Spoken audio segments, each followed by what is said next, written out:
국가의 흥망성쇠. 고대부터 현대까지의 개인의 운명과 욕망, 국가 간의 전쟁은 우연이 아니라 운명이었다. 이를 결정한 건 바로 지리의 힘이었습니다. 지정학은 산맥과 하천, 지하자원이 세상의 역사를 어떻게 빚어내는지에 대한 맥락과 이해를 부여하는 분야입니다. 우리는 지정학이라는 프리즘을 통해서 어떻게 해서 미국이 전 세계를 지배하는 초강대국이 될 수 있었고, 서유럽과 남유럽의 경제적 격차가 우연이 아니라 상당 부분 지리에 의해 결정된 것이라는 것을 이해할 수 있습니다. 지리는 사람들로 하여금 할 수 있는 것과 할 수 없는 것을 나누었습니다.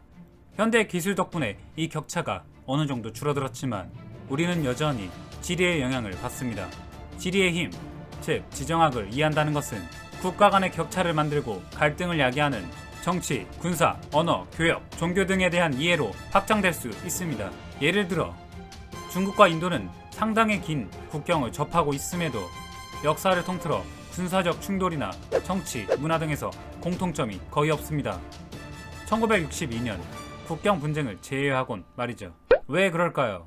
지정학은 이 물음에 대한 답변을 줄 수 있습니다. 두 나라 사이에는 세계에서 가장 높은 산이 자리 잡고 있기 때문입니다. 이 산을 관통하여 무역을 하거나 군대가 산을 넘어 공격하는 것은 거의 불가능하며 현대 기술의 발달에도 불구하고 지금도 여전히 두 나라의 접촉을 억제시키고 있습니다. 이번 영상은 중국 편인데요. 중국은 4000년의 시간을 쏟아부어 지금의 천하통일을 이뤄냈습니다. 그리고 이제 그 시선은 바다를 향하고 있습니다. 석유 등의 천연 자원의 원활한 수급을 위한 해상수 통로를 확보함과 동시에 아시아 패권 국가가 되기 위해서 해군력을 증강하고 남중국해를 비롯한 여러 해협에서 영유권 분쟁을 하고 있습니다. 그리고 그들은 그 이유까지 생각하고 있습니다. 实现中华民族伟大复兴的中国梦，不懈奋斗。 소위 중국몽이란 말로 압축되는 세계적인 초강대국, 강력한 해양 대국으로의 꿈을 말입니다. 중국은 왜 무려 4000년 동안 제대로 된 해군력을 가져본 적이 없을까요? 답은 그럴 필요가 없었기 때문입니다.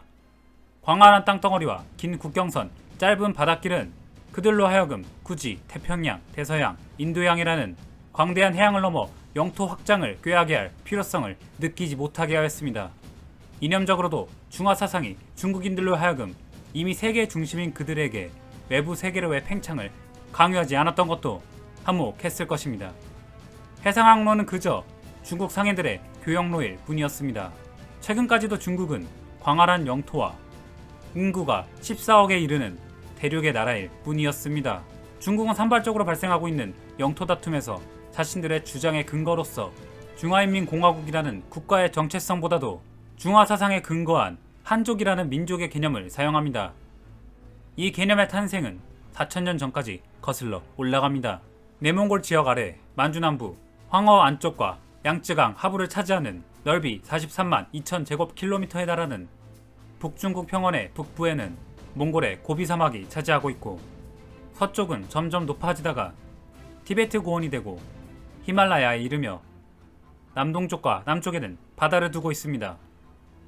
문명의 발원지가 늘 그렇듯이 중국의 심장부인 북중국 평원 역시 두 개의 거대한 강이 흐르는 넓고 평탄하고 비옥한 땅입니다.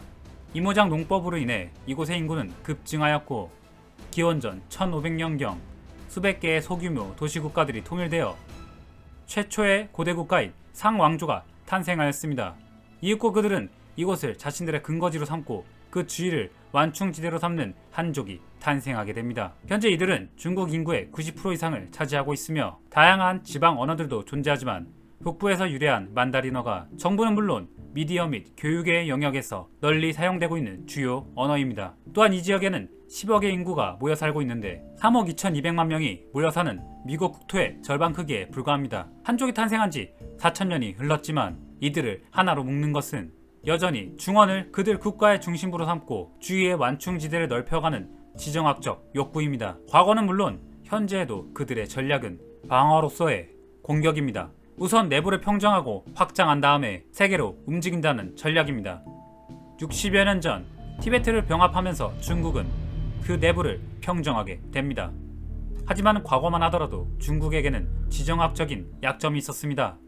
중국의 철학자 공자의 출현으로 한족이라는 정체성이 형성되는데, 중원을 중심으로 살고 있는 문명화된 한족과 중국의 심장부를 노리며 그 주위의 땅을 차지하고 있는 오라케라는 구분이 생겨났던 겁니다. 과거 중국의 지정학적 문제가 뭐냐 하면, 중국의 북방은 척박한 동시에 광활한 땅이라는 천연의 장벽이 되어주었지만 적이 의도적으로 이곳을 넘어 침략할 수 있었습니다. 대표적인 예로 진시황제 때 북방의 흉노적의 진입이었는데요. 진나라는 중국 최초로 통일을 하게 됩니다. 이때까지의 중국 영토는 북방의 외부인으로부터 중원을 보호하기 위한 지리적 완충지대가 미비했기 때문에 중국은 이러한 지정학적 공포로 인해 흉노족을 막기 위해 만리장성의 축조를 시작하면서 중국의 울타리를 쌓기 시작했습니다. 이때부터 현재 중국의 국토 형태를 따라가기 시작하면서 북쪽의 중아시아 초원, 남쪽의 남중국해, 남서쪽의 티베트로 향하는 영토 확장을 추구하였습니다. 하지만 이후에 지정학의 축복을 받는 현재 중국의 영토를 차지하는 데까지는 무려 2000년을 허비하게 됩니다. 또 다른 문제는 북쪽과 남쪽의 교역의 어려움이었습니다. 중국에게는 황호와 양쯔강이라는 거대한 강이 있었습니다. 하지만 두 강은 서에서 동으로 흐르기 때문에 중국의 화북지방과 강남지방 간에는 강물을 통한 교역이 어려웠습니다. 이를 극복하기 위해 수나라의 양제가 기원 후 605년부터 5년에 걸쳐 700만 명의 노예를 투입하여 대운하를 건설합니다. 황호와 양쯔강을 횡으로 이어주는 모세 혈관 같은 물줄기들을 모두 끌어모아 동맥처럼 이어버린 것이죠. 이제 한족들은 배를 통해 남과 북을 오갈 수 있게 되었고, 이로 인해 교역이 활발해졌으며 오늘날 중국이 56개의 소수민족을 통합시킬 수 있는 원동력이 됩니다. 다음 편은 침략을 겪은 중국이 어떻게 해서 다시 일어날 수 있었는지 다뤄보겠습니다.